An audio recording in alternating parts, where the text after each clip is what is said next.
Oke, teman-teman, kita akan kembali membahas terkait dengan soal UAS tahun 2019-2020 di part 2, yaitu transaksi tahun 2020. Nah, di 2020, di sini kita barulah menerima dividen tunai dari PT Berkah Sentosa. Jadi PT Aman Sejahtera udah ya di tahun lalu, sedangkan di tahun ini itu kita menerima dividen di PT Berkah Sentosa. Oke, jadi kan di nomor 6 ini kita akan menjurnal. Tadi kan sebelumnya di tahun lalu pas pengumuman dividen kita udah nyatet nih piutang bukan pajak pada pendapatan bagian pemerintah atas laba BUMN, ya kan? Sebesar 4 juta. Ini ada di video sebelumnya, jadi bagi yang belum nonton video sebelumnya itu dilihat dulu karena ini bersambung gitu. Jadi waktu tahun 2019 kita udah nyatet waktu pengumuman. Sekarang di 2020 itu pas pembagian dividennya. Karena dulu kita pernah nyatat piutang, maka waktu pembagiannya kita balik dulu nih jurnalnya. Piutangnya itu awalnya di debit, kita jadiin kredit. Pendapatannya ini awalnya di kredit, kita taruh di debit, gitu ya.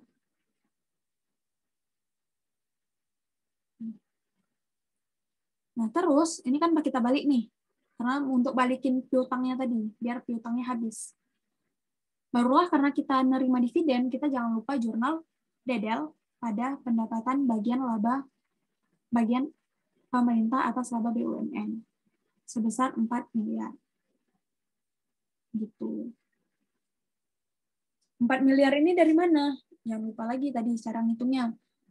Dividen yang kita dapatin kan tadi 50%, yang pengumuman dividennya itu 50%. 50% dari laba, 50% dari 10 miliar. 50% dari 10 miliar. Karena kepemilikan kita cuma 80%, nih, maka dikali 80%. Dapatlah 4 juta. Ini udah ada ya di video sebelumnya. Oke, jadi kita nyatet ini. Karena udah terrealisasi, udah kita dapetin dividennya, jadi kita akan nyatet di buku besar kas, BDL, penerimaan ya kan, ada pendapatan bagian pemerintah atas laba BUMN senilai 4 miliar juga. Di nomor 7, dilakukan divestasi. Divestasi ini sebenarnya kayak pelepasan investasi, teman-teman. Jadi dilepas investasinya gitu. Jadi karena dilepas berarti investasinya nanti di kredit. Investasi pada PT Aman Sentosa dengan penerimaan kas di Erkun sebesar 18 miliar 750 juta. Jadi pas kita lepas investasinya kita dapat uang 18 miliar 750 juta. Yang dilepas cuma punya PT Aman Sejahtera aja ya teman-teman. Ini typo nih, bukan Sentosa tapi PT Aman Sejahtera. Oke.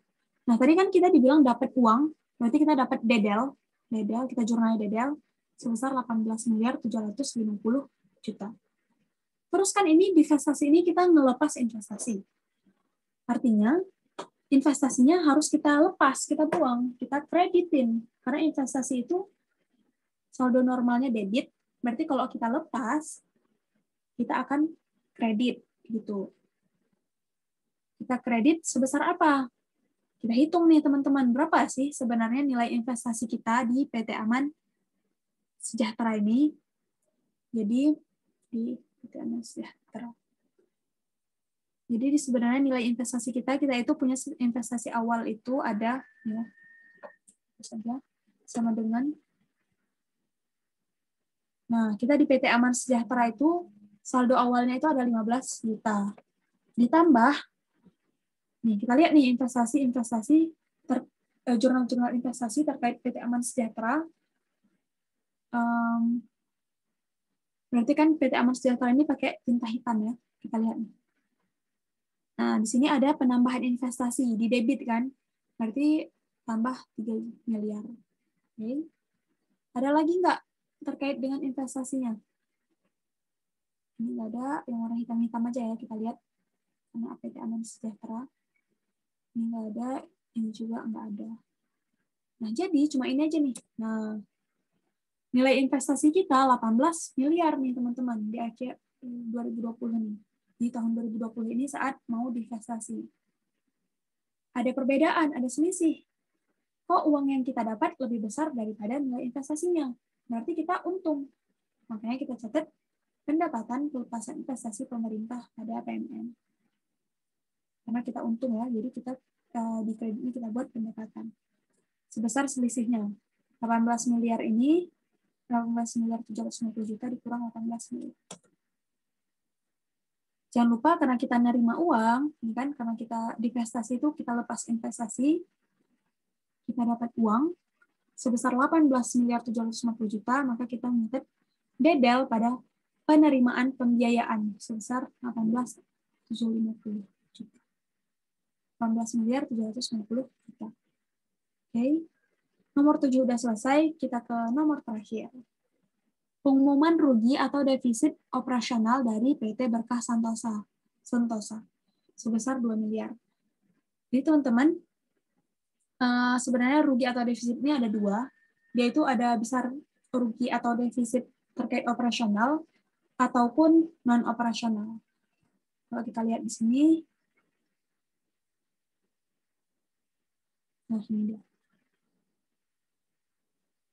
Nah, jadi dia itu ada kerugian investasi ini, kalau pakai metode ekuitas, dia itu ada ini kalau misalnya bagian pemerintah atas kerugian investasi ini adalah kalau misalnya operasional, kalau misalnya satu lagi itu non-operasional ataupun karena kerugian atau defisit karena komprehensif lainnya. Nah, di sini kan operasional, berarti kita pakai jurnal yang beban penyusuan nilai investasi. Sebelum itu teman-teman jangan lupa dulu nih, dilihat dulu. Ini PT Berkah Sentosa, yaitu kita nyatetnya pakai metode ekuitas atau metode biaya. Kalau pakai metode biaya, kita nggak akan nyatat nih. Kalau misalnya ada rugi ataupun laba ataupun defisit, kita nggak akan nyatat. Tapi kalau pakai metode ekuitas, balik lagi, kalau pakai metode ekuitas, kita bakal nyatat setiap ada perubahan ekuitas perusahaan terkait itu, apakah dia laba, rugi, ataupun pembagian saat pembagian dividen. Nah, di sini kan perusahaan itu rugi ya. Perusahaan yang rugi itu adalah PT Berkah Sentosa. PT Berkah Sentosa itu kita nyatetnya pakai metode ekuitas. Berarti kita bakal nyatet karena ada rugi ini. Nah, kayak mana kita nyatetnya? Tadi kayak di sini. Nih, dengan metode ekuitas, kalau ada kerugian berarti beban penyesuaian nilai investasi pada investasi jangka panjang. Ya. Sebesar berapa? Ini dia itu kan ruginya 2 miliar. Nggak boleh langsung 2 miliar kita catatnya, tapi harus dikaliin dengan persentase kepemilikan kita. Kita cuma punya 80%, jadi 80% dari 2 miliar. Yaitu 1 miliar 600 juta. Gitu teman-teman. Jadi yang penting kita tahu alur sebenarnya gimana sih apa namanya tuh terkait jurnal-jurnalnya gitu kan, metode-metodenya, terkait konsep-konsepnya itu bakal mudah banget akomodasi pemerintah. Kalau misalnya teman-teman ada masukan, saran ataupun lainnya, itu teman-teman bisa banget ngisi standard.id/bebas. Jadi teman-teman boleh kasih usulan, boleh kasih masukan, ataupun mungkin ada pembahasan-pembahasan yang beda dengan dosen teman-teman. Jadi nanti bagi yang nonton video ini juga, baik di part pertama maupun part kedua, itu teman-teman bisa cek deskripsi kalau misalnya ada perubahan-perubahan. Kalau ada yang berubah gitu kan, ada masukan dari teman-teman lainnya gitu, ntar aku update di situ di deskripsi.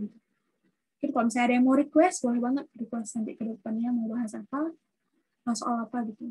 Ataupun kalau misalnya ada masukan terkait apakah aku kecepatan atau gimana juga boleh banget diisi aja di sini. Sekian dari pembahasan kali ini. Lumayan juga ya, ini 15 poin terkait pembiayaan. Jadi dengan udah pernah kita pelajari di AKM, insya Allah lebih memudahkan kita lah. Terima kasih atas perhatiannya. Tetap semangat teman-teman semuanya.